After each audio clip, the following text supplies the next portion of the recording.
Hi అండి, అందరికీ నమస్కారం. Welcome back to Manasa world బ్లాగ్కి. ఈరోజు అండి నేను గోధుమల పాయసం చేస్తున్నాను. గోధుమలతోటి ముందుగా ఒక గ్లాస్ గోధుమలు తీసుకున్నాను. ఇవి ముందుగా మనం గ్రైండర్కి వేసుకోవాలి.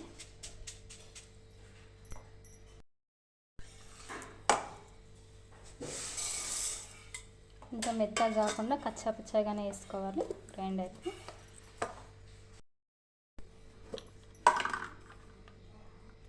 ఇలా వేసుకోవాలండి, సన్నగా రవ్వలాగా. ఇప్పుడు మనము ఒక గిన్నెలో నీళ్ళు పోసుకొని ఒక హాఫ్ అన్ అవర్ నానబెట్టుకోవాలి.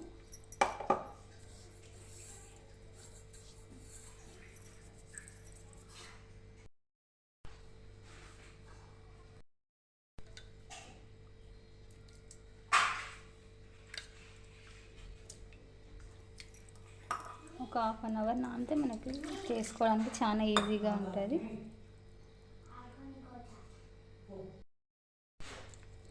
గోధుమల పాయసానికి కావాల్సినవి ఒక 3 చిన్నవి యాలకులు, ఎండు కొబ్బరి కొంచెం సరిపడా,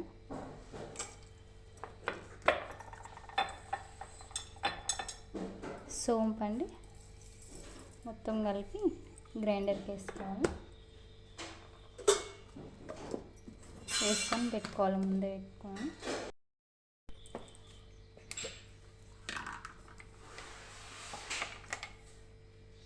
ఇలా మెత్తగా గ్రైండర్కి వేసుకొని పక్కకు పెట్టుకుందామని. గోధుమల గ్రైండర్కి వేసుకున్నాం కదా, అది నానే వరకు వేరే పని చేసుకుందాం.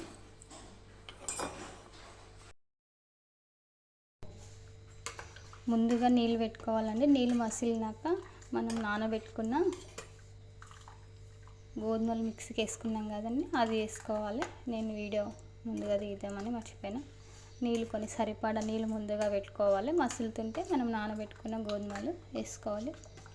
బాగా ఉడకాలండి దగ్గరికి.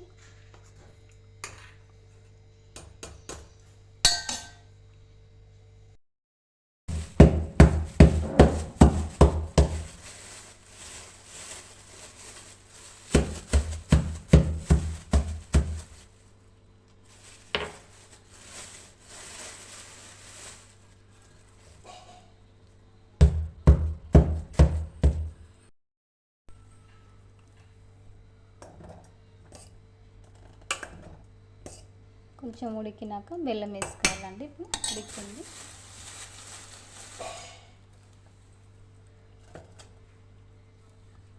బాగుంటుందండి ఇలా చేసుకుంటే గోధుమల పాయసం.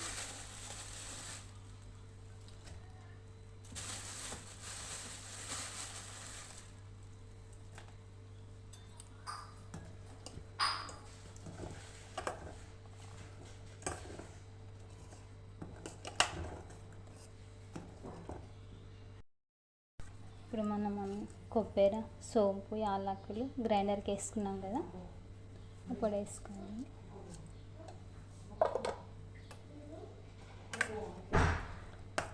బాగుంటుందండి స్మెల్, గుమగుమలాడుతుంటుంది పాయసంగా.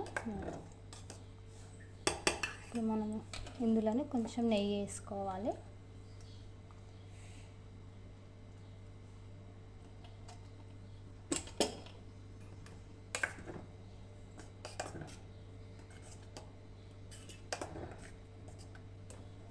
ఉగాదికి స్పెషల్ పెడతామండి, అమావాస్య రోజు గోధుమల పాయసం.